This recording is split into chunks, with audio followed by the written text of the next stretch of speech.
Swayam Prabha. Digital India. Educated India.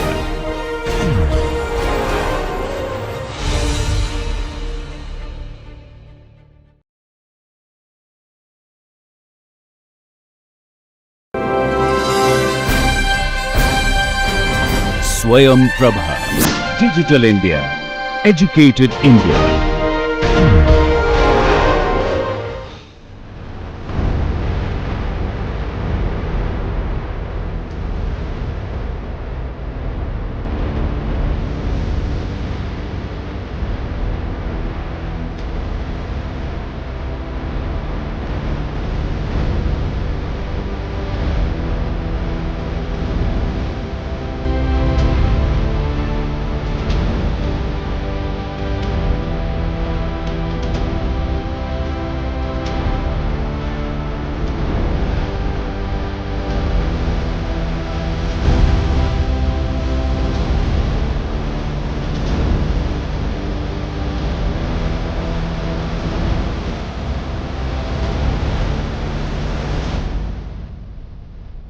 Namaste. In this session we are going to study and discuss diversity and inclusion at workplace. After this session I hope that participants will be able to identify the nature and importance of diversity management at workplace. They will be able to recognize the factors affecting the diversity management. They will also be able to recognize the HR challenges in diversity management. We will also discuss the impact of diversity on other HR processes like staffing, training, appraising, and after this session participants should be able to explain with examples how Indian organizations implement diversity management program. We will also look at what internationally are found to be most effective diversity management processes and systems. If I ask you to tick mark one correct option out of the three options given below, what will be your answer? Human beings are same, human beings are different, human beings are unique. Probably we cannot tick mark a single phrase given in on this slide, because on certain things we are similar, on certain things we are different, and on certain things we are unique.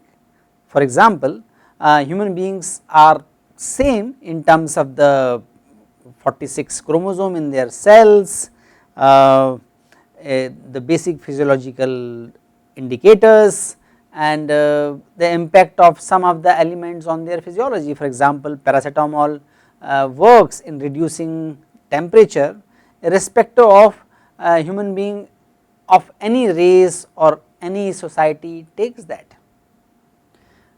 So, first option is correct on certain aspects. Second option is also correct because human beings build community. Communities are built on some common goals or common identities. For example, we are Indians, there are some Americans, similarly there are some Buddhists, there are some Muslims, similarly there are groups of football lovers, photography lovers, cricket players, etc., etc. So, football lovers or cricket followers are different in comparison to those populations or those groups which do not have interest in these games. So, human beings are different as well. There are models of personality types which suggest that human personality can be looked at in 16 factors or 5 factors, etc. Based on those also we see that human beings are different, but human beings can be clubbed in the small groups based on their similarity. And human beings are unique as well because our face are unique, our thumb impressions are unique, our nature, our aptitude, our approach to life, our attitude towards certain incidents in life, that can also be unique. So, human beings are unique as well. So, all options are correct in their respective aspect. Diversity is recognizing the human situation, recognizing human being on all three levels. So, what is the meaning of diversity at workplace is recognizing the human differences while they work for the common goals of organization. So, there is a commonality in terms of the organizational objectives, but human beings will be different, they will be having different personality, they might be having different orientation, and that recognition and working together, recognizing these differences is the core of diversity at workplace. Diversity is inevitable, diversity is increasing at workplace and it is only going to increase further. There are many factors for increasing diversity at workplace. First one is globalizing world, that is powered by IT, and because of that human beings can work together even if they are located in different parts of the world. Domestic and international migration is also going on. In certain countries there is a dearth of certain type of skills, so they welcome people coming from different countries with those particular skills. Multinational corporations are being formed, and in order to run the multiple corporations, multinational corporations, we hire managers, they hire managers and employees from different parts of the world. We discussed the human staffing in the international management. There can be a global approach of hiring talent. Emerging markets are growing, as a result of that people are moving from from their own country to different countries, and there are expatriates coming to the emerging markets. Both the movement is happening in both the directions. Heterogeneous and cross functional teams are regularly formed at workplace, and they are found to be specifically relevant, specifically useful in finding out the creative solutions of complex problems of current times. Large and complex projects require multiple expertise. That expertise might be with different types of people, and as a result you have diversity in the project teams. Reliance on the non-traditional workforce talent. In order to understand the customer, in order to understand the unique segments of the customers, organizations have to rely on non-traditional workforce talents. So, the workforce talent which is competent in understanding certain type of culture, a talent which is capable of working with certain specific population segment, like differently abled segment or the segment of minorities or segment in some specific geographic location, etc. So, there is a reliance on the non-traditional workforce talent.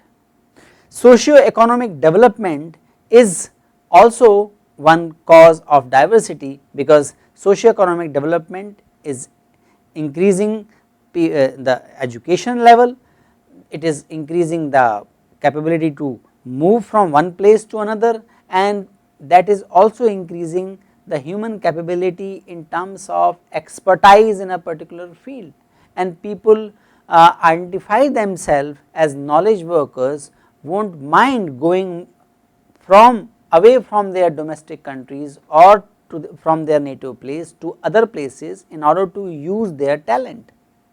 So, all these factors are making diversity as a inevitable phenomena. We are going to have it, and we are going to have it with more intensity at different workplace. Diversity can occur in range of aspects like age, religion, in India caste, socially disadvantaged groups. We in India have certain scheduled caste and scheduled tribes. other backward classes. Based on gender, diversity can happen, language, regional background, ethnicity, education, economic well-being, lifestyle, all these factors contribute to the diversity at workplace. Diversity is context sensitive. So, a conversation about diversity may look at different issues in one country in comparison to another country. In some countries, diversity conversation and concern for diversity may be more focused on inclusion of minority.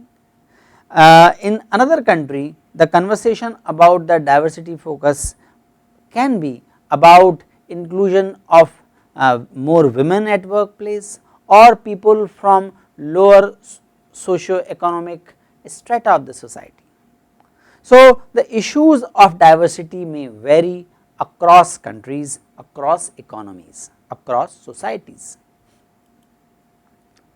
Diversity management, the objective of the diversity management is for organizations to increase awareness of cultural differences, develop the ability to recognize, accept and value diversity through organizational intervention to minimize patterns of inequality experienced by those not in the mainstream, and modify organizational culture and leadership practices so that members of all socio-cultural backgrounds can contribute and achieve their full potential.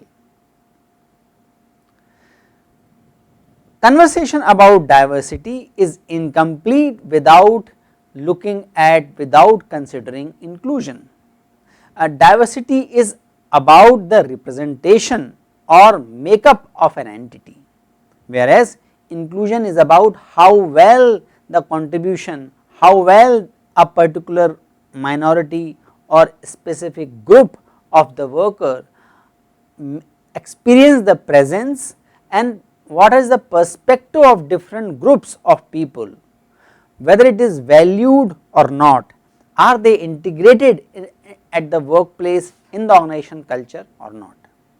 So, diversity without inclusion is mere tokenism. We can understand the issue of diversity from these two examples. One example is of IBM. You can read more about it in the diversity as strategy, the HBR article by Thomas published in 2004.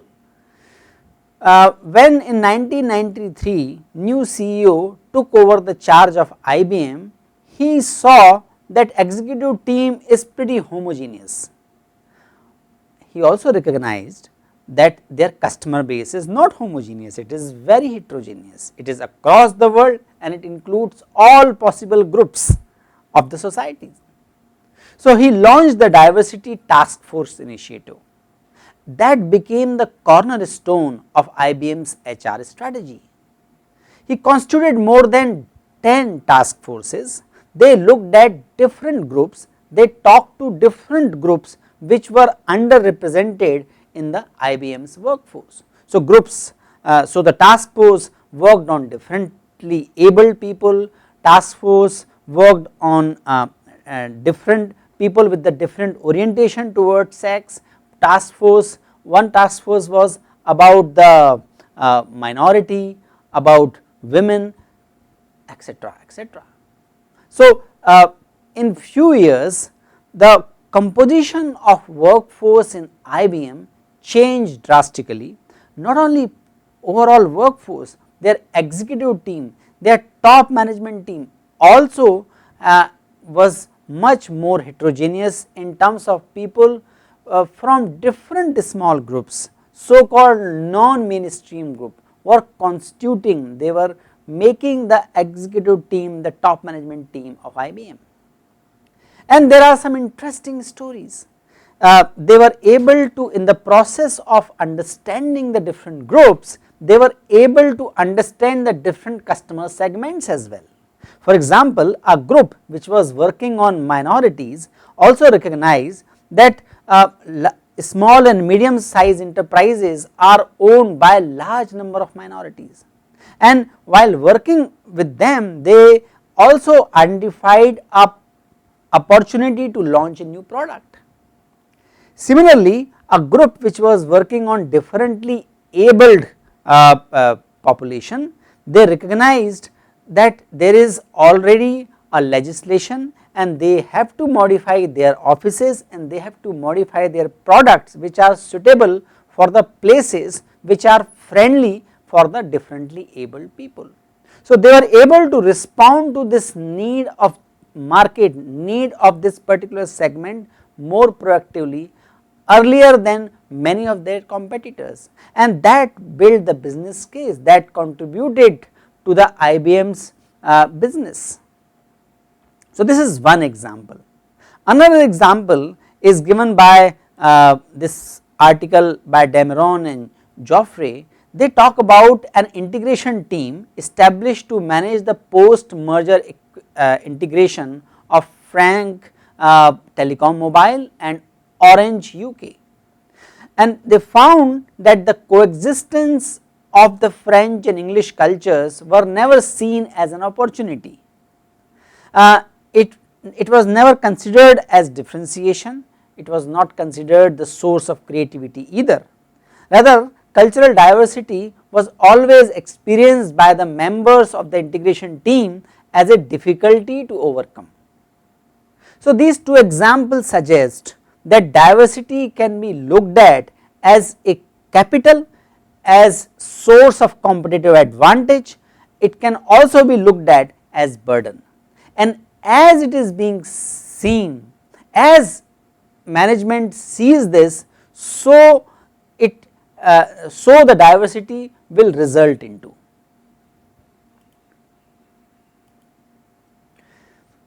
Here I would like to take example of few Indian organizations and how they are promoting diversity at workplace. So, example, the first one is example from Zomato. They announced 26 weeks, roughly 6 months of paid paternal leave for both men and women, and extended the same to non-birthing parent who adopt children. That is a very unique step in comparison to most of the privately owned organizations in India, because most of the organizations give about 3 months leave. Similarly, Paytm has established a exclusive helpline for women. In addition to keeping a regular check on the diversity ratios in the company, Paytm has helpline which is for the female employees, wherein they can share their concerns, they can also share their positive and negative experience about working in the organization, and that gives excellent feedback to the top management about how women are finding Paytm as an organization to work with. Godrej has established a diversity and inclusion cell. It is able to establish on diversity and inclusion related matters. Today they claim that we are at a stage where they can discuss things that other organizations still consider taboo. So, as a result of this initiative, workplace has become more inclusive for people who are having different background or different orientation. It is now fairly recognized that diversity matters. Diversity has a positive association with the higher revenue growth. It increases the readiness of organizations to innovate. It increases the ability to recruit a diverse talent pool. 4.5 times higher employee retention is found in the organization which were high on the diversity metrics. People who are working in the organization who respect diversity are stronger brand ambassadors of their organizations in marketplace. People intend to stay longer in the organization which have deeper respect for diversity and which invest efforts in creating inclusive workplace.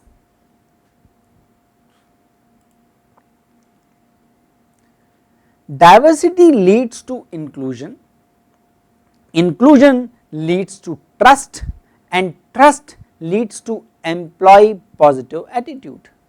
So, when employees trust their organization and their colleagues, they will be treated being treated fairly regardless of the race, gender, sexual orientation or age. They are about 10 times more likely to look forward to going to work. They are more than 6 times more likely to have pride in their work, and they are 5 times, more than 5 times more likely to want to stay longer with their organizations. So, you can see that inclusion leads to trust, and that leads to many positive attitude amongst the employees, which results into their productivity, creativity, and that naturally is connected to the organizational benefits. Organizations which have high level of diversity are able to serve their customers also better, because by the virtue of having diverse workplace, they have better understanding about the diverse customer segments which they serve. We all know that with most of the products there is a service attached to that in the current times. For example, a white goods company not only sells the product, but it also sells the service, after sales service.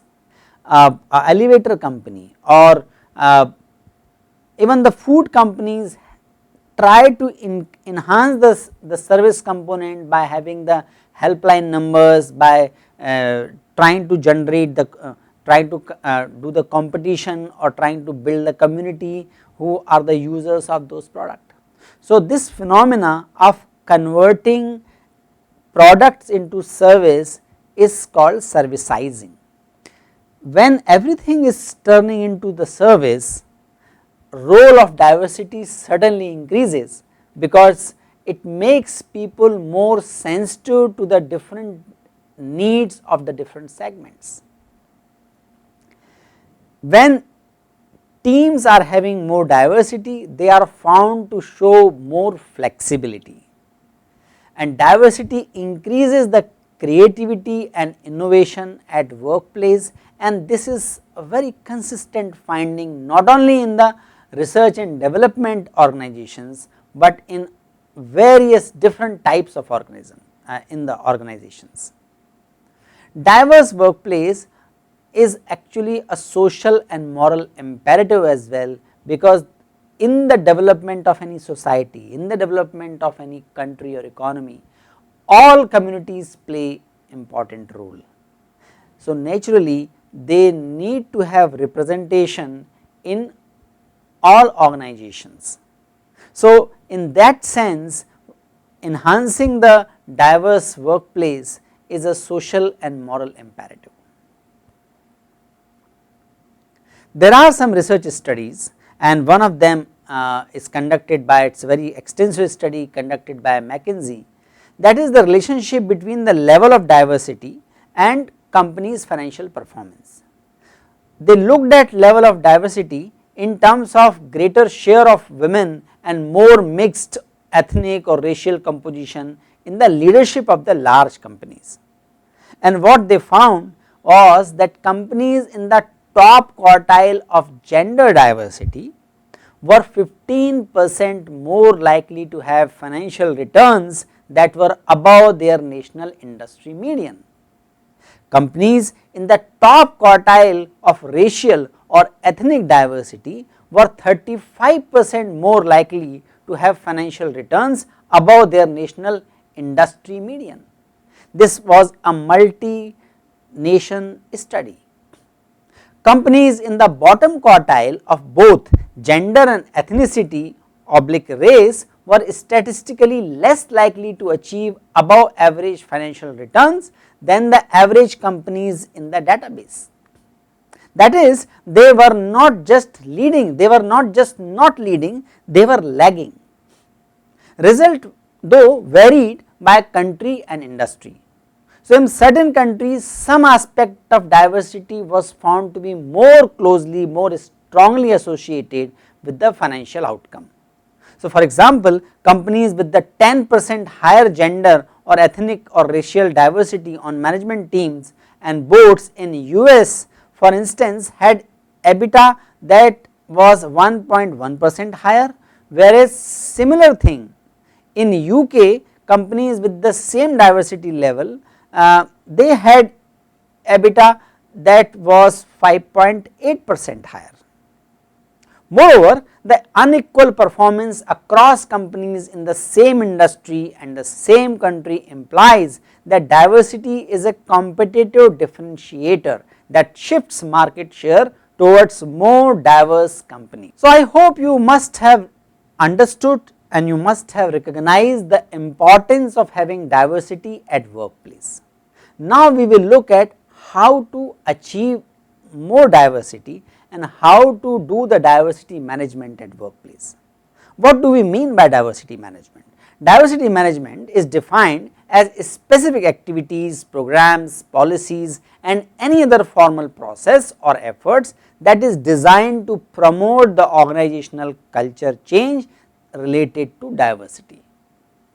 The example of diversity management initiatives are flexible working arrangements, promoting work-life balance initiatives, education and training program to raise the cultural awareness, equal opportunity policies for different groups of the society. There are three predominant approaches towards diversity management. First is strategic diversity management, second is work-life balance related diversity management, and third is social justice related diversity management. Strategic diversity management is about valuing diversity for competitiveness and it is about cultural awareness for workforce integration and bonding. We looked at the example of IBM, that is an example of strategic diversity management. Work-life balance related diversity management, that is about giving flexi time, encouraging diverse thinking to foster innovation and creativity. We looked at the example of Godrej, Zomato, these are the examples of work-life balance related diversity management. Social justice related example, that is about going beyond the legal compliance and obligation to include people from the disadvantages or minority groups from the society in the workplace. Again, Godrej, Tata organizations are proactive in ensuring the social justice and in that way they are promoting the diversity in management. Let us look at what is the situation in India. Are Indian organizations homogeneous? What is the perception of people from different groups about each other? So, there is a simple but very interesting study conducted and published in this Asia Pacific Management Review by Professor Kundu. The summary of the finding of his study is that male employee, so they conducted this cross sectional survey in large number of organizations, more than 1000 of the data they collected, and what they found is that male employees rated female employees consistently less qualified, less competent, less productive than females themselves rated. General category employees perceived that minority and socially disadvantaged employees were less competent and less productive. Almost all employees believed that minority, socially disadvantaged and disabled employees were provided with comparatively less organizational support in terms of working facilities, promotions and salary increases. Even females of the general category believed that they had less chance of receiving working facilities, promotions and salary increases than males from the general category. Further, each category of employees believed themselves to be more important than others. Females from all categories value diversity more highly than males.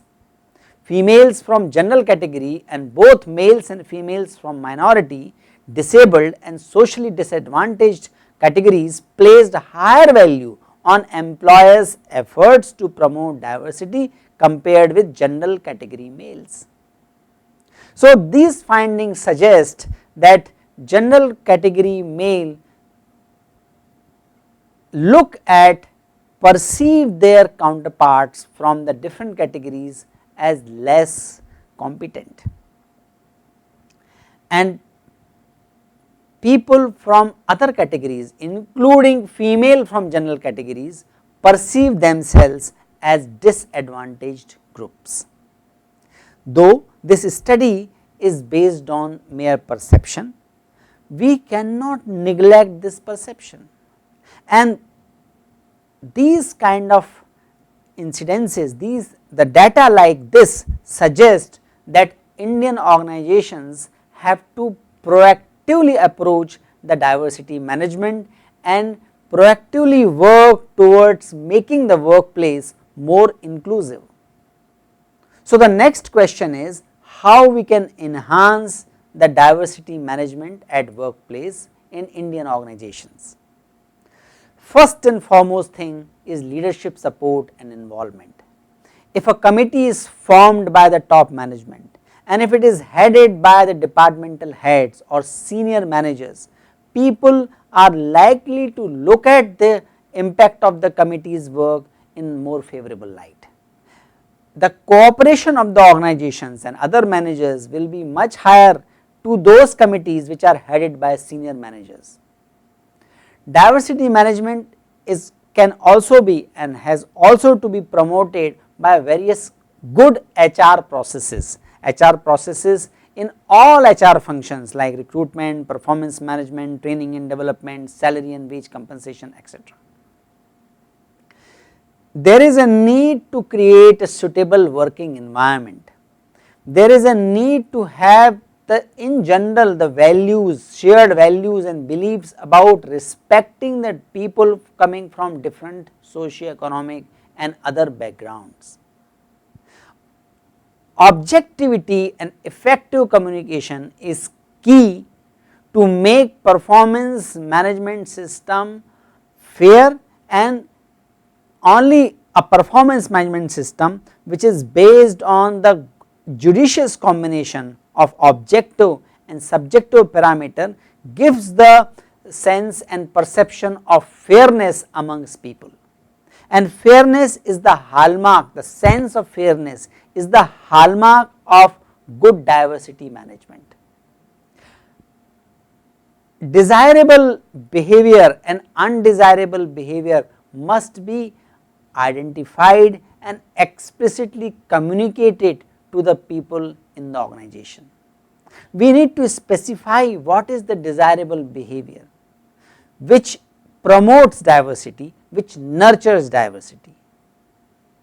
We also need to identify what are the undesirable behavior, what is the undesirable language, what is the undesirable gestures or the decision making process which do not favor, which works against diversity management, and both of these behaviors must be popularized in the organization. Feedback process must be robust in the organization. There has to be a mechanism, there has to be openness in the organization to receive feedback. There has to be a psychological safety, a psychological environment where people do not mind, people are not fearful about raising their voice against certain practices which they do not consider fair or right in the organization. Last but not the least, only concept based diversity management cannot go very long. There has to be a data based, data driven process of diversity management. Organizations need to identify the metrics and then they need to regularly measure themselves against those metrics which are the indicator of effective diversity management. So, in nutshell, diversity management needs a specific focus on three aspects. Aspect 1 is about policies, and on this aspect about policy, organization and state both have important role.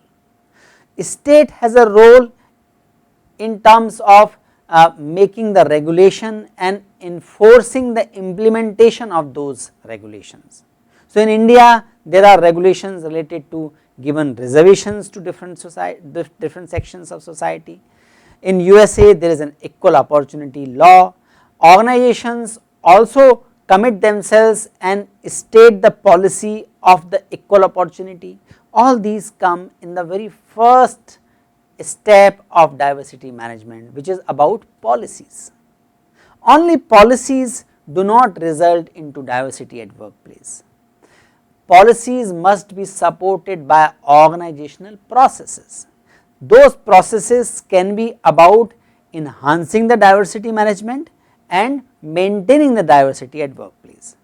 So, constitution of the special committees to promote the diversity at workplace is a special practice, whereas having objectivity in the performance management, having objectivity in the recruitment process, deliberate attempt to reduce the bias in the recruitment process, these are the examples of practices which promote diversity.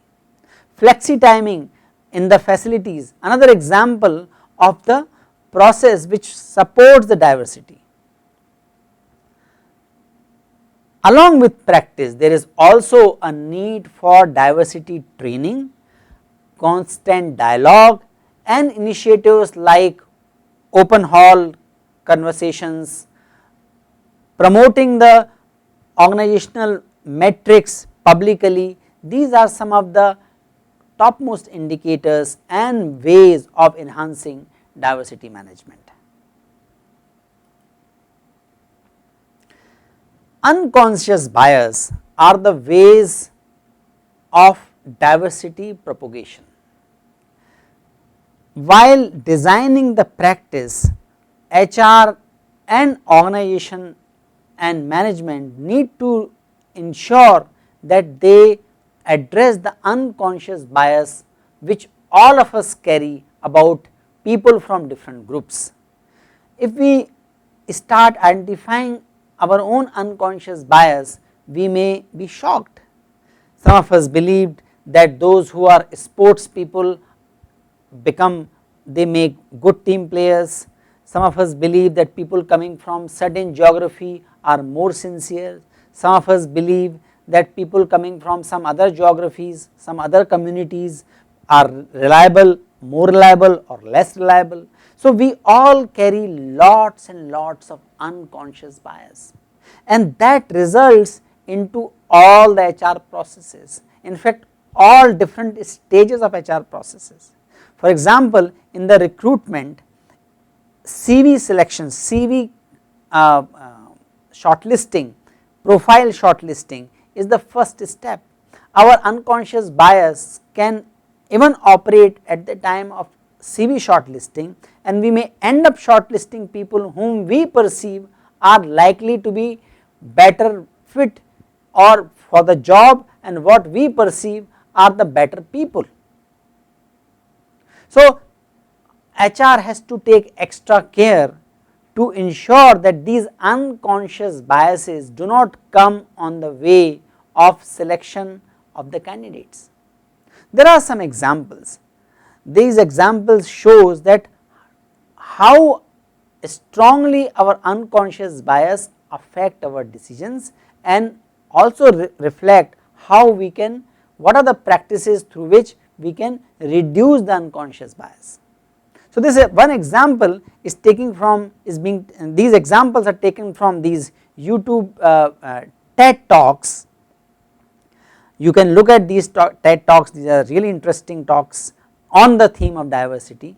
Therein these examples are mentioned. One of them is about the symphony orchestra. In 60s and 70s they recognize that they have mostly white players in the orchestra. So and they need to increase the women representation of the women or minority groups. For that they started practicing the blind audition, means artists at the time of audition would play and the examiners were not allowed to look at the artist's face. They also did not know their names.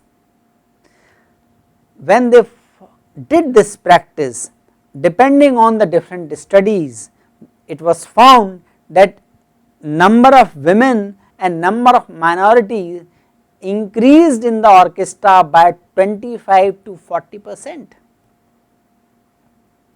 There is a company Gap Jumper, they started recruiting not based on CV shortlisting, they started recruiting based on job related challenges, giving them anonymously and selecting the candidates.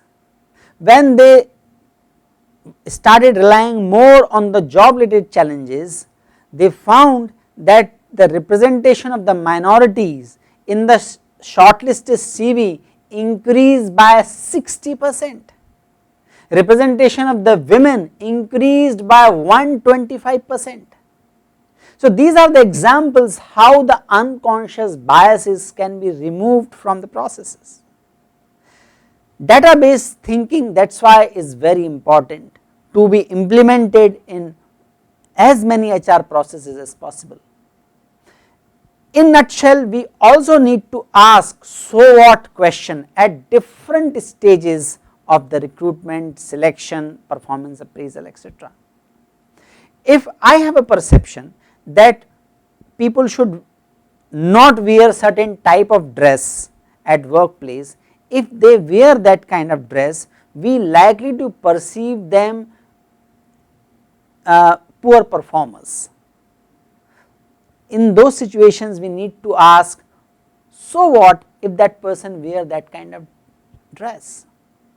In our perception we may believe that people who wear glasses are likely to be more studious and they are less likely to take the physically demanding jobs. In that situation we can ask, so what if person is wearing glasses, why can't he take up the hard physical task, and how can I reach to that conclusion without testing the person's capability? So if we ask more so what questions about when we are making decision about people, we can address unconscious biases to a great extent. In 2016, which is not very long ago, a study was conducted wherein they looked at data from 829 firms over 3 decades. So these are the organizations which implemented diversity management practices in last 3 decades, and what they found was interesting. They found what did not work in these organizations, or these were not very effective initiatives, and they also found what actually worked better to enhance the diversity management. So what did not work? What did not work was mandatory diversity training. People batch after batch would go to the diversity management, they may be sensitive, they may get sensitive, they remember few things till the end of the meeting or after few days of the training, but then they generally come back to their old biases. Testing is also was not found to be effective way of enhancing diversity management. In fact, in the same paper they have reported few organizations where they found that people, the managers who were favoring the white male candidates, they would not conduct the test for them, they would conduct the test, entrance test only for them who are not, to whom they are not favorable, and they would declare them unfit after the test. So test was used to segregate the people whom they were not interested to recruit. Grievance system also was not found to be very effective. In fact, very few grievance mechanism system gave punishment to the people against whom the complaint was filed by the people for working against the diversity management principles. When the minorities and the disadvantaged groups see that grievance system is not doing favor to them, it is not addressing the problem, their propensity, their willingness to raise the voice also decrease, and that vicious cycle starts and grievance system remains kind of ineffective in addressing these issues. This study also unravels what has worked in last 3 decades to enhance diversity management. What has worked? First thing is engaging managers in solving the problem.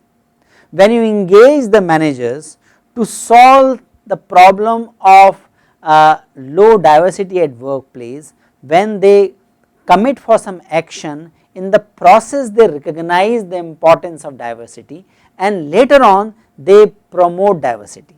So they gave example, Dobbin and Caleb, they gave example of managers who were otherwise not very active in promoting diversity at workplace. They were given the assignment of college recruitment, wherein they were asked to identify the promising candidates also from the disadvantageous minority groups. Most of the managers, after going through this assignment, they reported their sensitivity towards the minority groups has enhanced, because during the recruitment of these groups they were actively looking for the positive traits in these groups, and that made them converse with these groups more intensely, more deeply, and as a result their biases came down. Exposing managers from different groups, one example given about the second point is putting people in the diversity committees. When people were allocated, when the managers were assigned, manager was given the task of working in the diversity enhancement committee, naturally they have to talk to the people from the different communities, from the minority group, from the females. As a result of that, they became more sensitive, and that sensitivity remained with them, and they became more active in promoting diversity management at workplace. One of the examples of practices in the second category was about assigning mentorship. In general, it is found that the white male or general category male do not approach female or minority group for the coaching or mentoring. But when organizations implemented structured mentoring process and managers, senior managers were assigned the protege, senior managers were assigned for the mentoring work for the younger colleagues, and if these colleagues are from the minority group or from the women group, they were very forthcoming.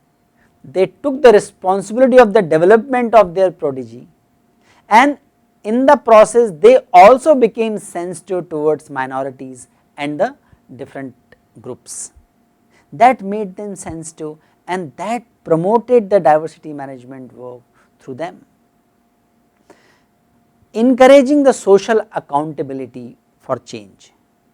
when the social accountability is fixed about enhancing the diversity at workplace, that also works in enhancing diversity management amongst the people. So, these authors give the description about an experiment conducted at MIT. Earlier this company in the MIT premise was not publishing the data about the salary raise given to the different groups. What though they found that the average raise given to the blacks was consistently lower than the white employees. So, they announced that the salary raise given to the whites and black groups by different groups will be announced publicly. So, people were not keen, people were not at all willing to show themselves as the discriminator, and as a result of that the salary increase, the difference in the salary raise in the white and the black employees reduced drastically. In the same way, in Government of India they keep projecting the departments, they keep announcing the departments to recruit and they keep making the drives for recruiting the people from the differently abled groups or different groups other than the general categories, and that makes the department more conscious of not being perceived as the departments which are not promoting the minorities or not promoting the socially disadvantaged groups, and they increase their activity, they enhance their activity in diversity management. So, social accountability also increases, is found to be increasing the diversity management. At the end, I would like to quote the work of Bennett Alexander. She is lawyer and teaches business law in the university. Her advice is what she calls the practical diversity, how we can make people proactive about diversity management in whatever profession or organization they are. So, what she suggests, the first step is to figure out what your messages are, that means what is my presumptions about different groups. We need to write down what are our presumptions about different groups, what we think about other communities, what we think about other caste, what we think about people from coming from the other geographies or other countries, and then looking at those presumptions and logically examining whether these assumptions are logical, correct or not, because mostly they are there in our mind and we operate on them without being conscious of those. Only when we become conscious about our presumptions about different groups, we can address those presumptions, we can replace those dysfunctional assumptions with the functional assumptions. Then only we will become more database driven, more objective database driven rather than being impression driven. Second step is stop being so judgmental. Difference does not mean they are lesser than us or he or she is lesser than me if he or she is different from me. That judgment, that understanding must be settled. And third equally important thing is following the golden rule, not doing unto others that behavior which you do not want to be done with yourself. So, these are the examples, these are the notions about practical diversity, and these are the kind of indicators or steps through which we can reduce our unconscious biases that will ultimately help in enhancing diversity in wherever we are working, whichever institutions we are operating, whichever organizations we are working.